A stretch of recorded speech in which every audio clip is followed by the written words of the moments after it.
Prime Minister Khan, the US military is finally withdrawing from Afghanistan after 20 years. Are you happy about that? Happy in one way, because there was never going to be any military solution in Afghanistan. Anxious that they are leaving. Without a political settlement, there's a possibility of civil war. What would a political settlement look like in your mind? A political settlement in Afghanistan would mean a sort of a coalition government, a government from the Taliban side and the other side. There is no other solution. Do you think the Americans made a mistake by saying we're getting out by September the 11th? Difficult, you know, they have got themselves in such a big mess. They had to give some sort of time frame.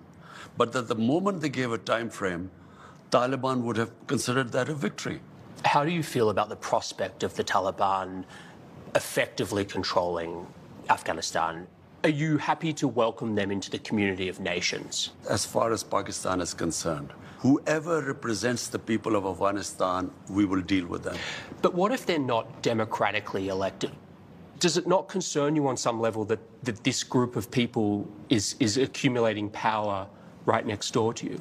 Look, I'm not a spokesman for Taliban. For me to say, you know, what they are doing or what they shouldn't be doing is pointless. In case Taliban go for an all-out victory, there is going to be incredible amount of bloodshed. And let me tell you, the country that is going to suffer the most after Afghanistan is going to be Pakistan. We already have 3 million Afghan refugees here. And this could lead another exodus. So that is our biggest concern. The Americans, before they leave, there must be a settlement. Let's talk about the relationship with the United States. The American CIA director, Bill Burns, made an unannounced visit here to Islamabad. Why? Ever since 9/11, there's constantly been in touch between our intelligence agencies. Did you meet with him? No, I didn't. Did anyone from your administration? Yes, our head of ISI. The Americans want to have their spies here and special forces based here in Pakistan to keep an eye on what's happening across the border.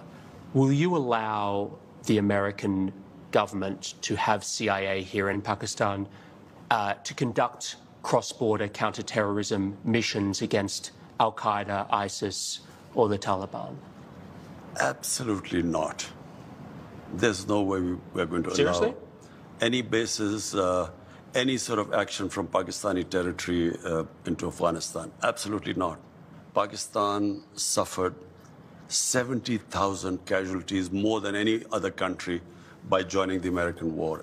We cannot afford any more military actions from our territory. We will be partners in peace, not in conflict. The American military right now is discussing doing airstrikes potentially to support the Afghan forces against the Taliban.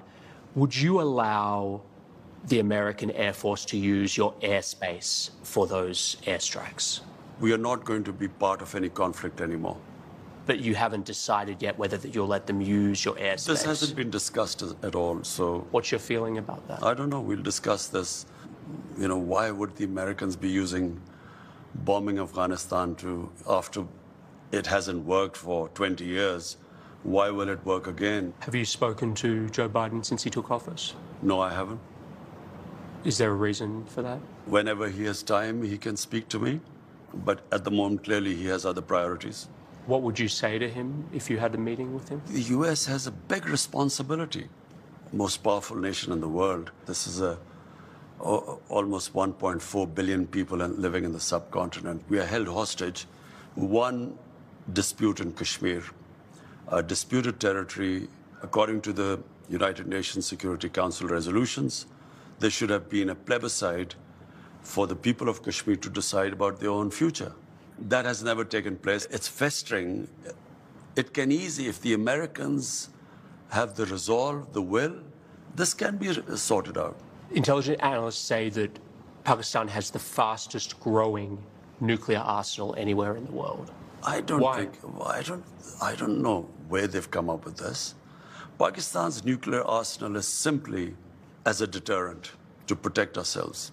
But you're growing it, not shrinking it. I'm not sure whether we are growing it or not because, Really? as far as I know, our nuclear, the only one purpose, it's not an offensive thing. Any country which has a neighbor 7 times the size as Pakistan has would be worried. Is your goal vis-a-vis India and Pakistan nuclear disarmament? I'm completely against nuclear arms. I always have been. We've had 3 wars against India. And ever since we've had nuclear deterrent, we have had no war between the 2 countries. We have border skirmishes, but we've never faced war. The moment there's a settlement on Kashmir, I believe the 2 neighbors will live as civilized people. We will not need to have these nuclear deterrents. Last year, you wrote an open letter to leaders of Muslim states asking them to unite against Islamophobia, particularly in the West. Why did you feel the need to write that public letter? The problem is there's this big communication gap between the Islamic world and the Western societies. It happened after 9/11, when the word Islamic terrorism came into currency. The moment you say Islamic terrorism, the man in the street in the West thinks that there's something in Islam which leads to terrorism, or Islam causes radicalism. After 9/11, any time some terrorist act went on where a Muslim was involved, the entire 1.3 billion Muslims started becoming targets. Just across your border in Western China, the Chinese government has imprisoned more than 1 million Uyghur Muslims in re-education camps. The Chinese government has tortured Muslims, forcibly sterilized them, and they've destroyed mosques in Xinjiang and also punished Muslims for fasting, praying, even giving Muslim names to their children. Prime Minister, why are you so outspoken about Islamophobia in Europe and the United States, but totally silent about the genocide of Muslims in Western China? What our conversations have been with the Chinese, this is not the case, according to them. The evidence is just overwhelming. Whatever issues we have with the Chinese, we speak to them behind closed doors. China has been one of the greatest friends to us in our most difficult times. When we were really struggling, our economy was struggling, China came to our rescue. So we respect the way they are, and whatever issues we have, we speak behind closed doors. How come this is such a big issue in the Western world? Why are the people of Kashmir ignored? It is much more relevant. Compared to what might be going in the Uyghurs, 100,000 Kashmiris have been killed.